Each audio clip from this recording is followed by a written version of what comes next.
Good afternoon. My name is Lakmin Abeygoonesekera. I have been a shop steward for 16 years right now, and I have served under 5 presidents, and I have been the chief steward under 2 presidents. And before coming to BART, I was a Teamster at UPS, and I have been a union man since I was 17. As a Teamster, I was at age 23. I was a negotiator for the Northern California language package for the Teamsters contract, and I have been very active in this local. And I have a background in finance, and one thing about me that I'm pretty clear is that I generally tend to be a consensus builder, and I absolutely have no political ambitions. I'm not a political person. Pretty much what you see is what you get. And I think for the last 16 years, I have advocated for dozens and dozens of my brothers and sisters in this local, and I think they would be a good judge of my character. I will always tell the truth. I will not give you two sides of the story. And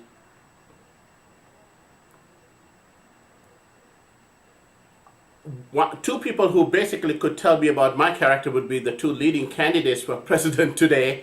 And I have differences with both of them, but I have been able to work with both of them. And I think that's a strength.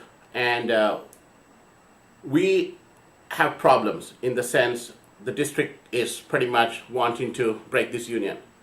And people like Hank White, Joe Downs, Bob Smith, and I'm pretty sure I missed a lot of other people, I apologize, they gave us a good union. And now it's our job and responsibility to protect this union and hand it over to the next generation.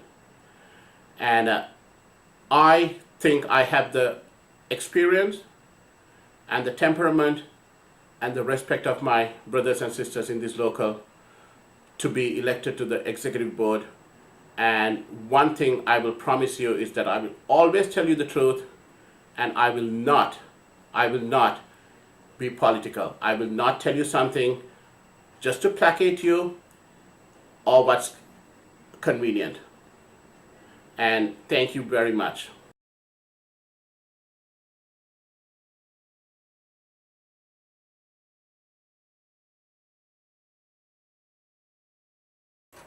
I'm going to bring up a few steps, and I'll pretty much elaborate each one of them. First of all, the e-board needs to do a better job of communicating with the members. And I feel like sometimes when people get elected to office, they go away from the rank and file, and they tend to be pretty much based in the union hall and away from the field. And that's a mistake. People need to, however much work you have, you need to go and talk to your brothers and sisters who elected you. And that way you get a good idea of what their concerns are. And that way you have direct communication with your members rather than you being completely hands off and you let somebody else communicate for you. That person may not have your interest at heart. So it's clearly critical that the leadership spends more time with the rank and file. The second thing is pay attention to the members' needs, especially new members. We have probably 25% of our members have got less than 5 years. And most of these people have not been in a union. And they are the future generation is who is going to hold this contract together. So it's so important, if you're experienced, if you're elected to the board, do a better job and make them feel that this is their union. They might ask questions, somebody who doesn't know what a union is about. So do not be dismissive, be respectful, try to educate them, because they are going to be the future of this union. And the most important thing is be truthful. Do not Tell stories which is convenient to you. Tell as it is. If it's a difficult situation, tell it's difficult. And if somebody asks you a question which you cannot deliver, tell that you cannot do it. But always be truthful. And another thing is, like, do not undermine the other e-board members. If you have differences of opinion, if you have conflicts, keep it in the board. By dividing, you're talking bad about your other e-board members, you're basically essentially dividing the membership. That has happened in this union for too long. And those are the critical things that the membership and the e-board has got issues of not communicating. And do not play politics, and be truthful. And I will promise you that I will always tell you the truth. And I have been here long enough and people know me. I will not play politics because it's your livelihood is at stake.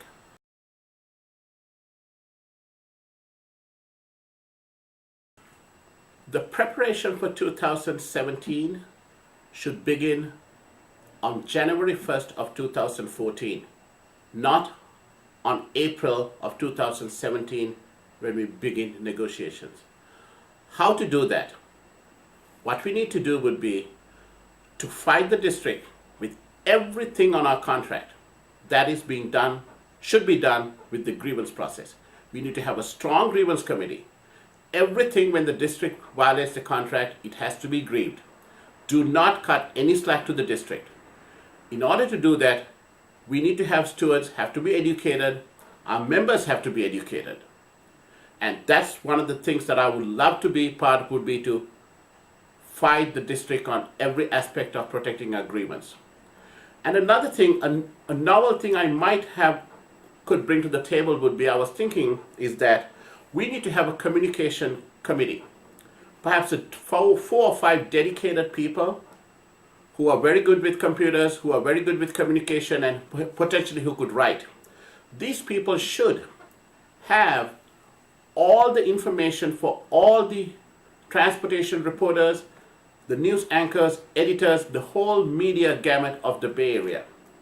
And anything when BART does something crooked, when they do something misappropriate money, when they say something lie, we need to be able to communicate to them every day. When the BART spokesman comes and stands in front of a TV and tells a lie, we need to be able to release a press release immediately contradicting BART's spin. BART has got an unlimited budget to spend. They demonized us during this contract. We do not have those resources to fight BART. But we could, if we are united, if we have dedicated people, little by little, we can change the story to our benefit. And another thing what we could do would be, we have 2,500 people in both unions. And every time you see an article about BART, let's go to the bulletin board and reply. If they say something wrong, if they something demonize us, let's pretty much answer those questions. We don't have to do it as BART employees. As citizens and taxpayers, we have the right to engage them. So let's do this. Do not wait till 2017. Let's do this from January 1st. It's so important. Every time we lose the public relations battle. But I'm not blaming anybody. It's difficult. BART has got unlimited resources to fight us. We are just basically train operators and agents. But we can every day correct put them on the spot when they lie.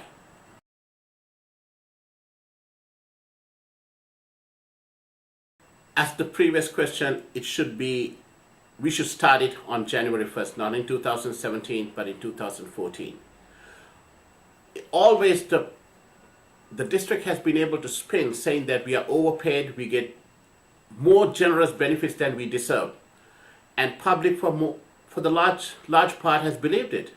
My question to the public would be, why won't you get that benefits that I get? Don't you deserve a pension?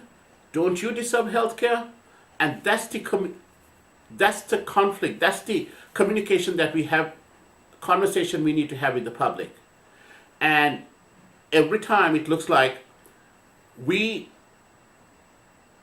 do not act, we react. Case in point, this issue with the FMLA nonsense. What happened was the district leaked to the press saying it was a mistake. No, it was not a mistake. It was agreed upon language. Both parties signed and it's a contract.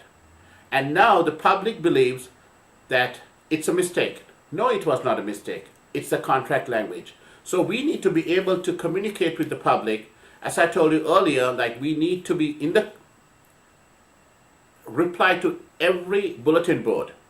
And we have done with the resources we have done a pretty, I think, a reasonably good job of engaging the community.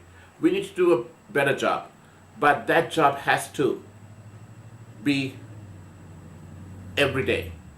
And all of us are ambassadors for our contract. All of us have to take pride in our job. All of us, when given the opportunity, let's talk to one day, try to make it a point, especially if you're an agent, you have more contact with the public and explain to them. We have to do a better job of explaining, but I just don't want to be too optimistic when the district has so much of money. When they demonize us, it's an uphill battle, but we can try to do a better job. And that's pretty much it. And in closing, if I'm given the opportunity to serve as your recording secretary, I promise you I will always tell you the truth, and I don't have any other agendas. I have no other political ambitions. I'm a train operator. I will retire from this place as a train operator, and I will tell you the truth, and it may not be what you want to hear, but at least I will tell you the truth. I would be honored to have your support to be elected as the recording secretary. Thank you.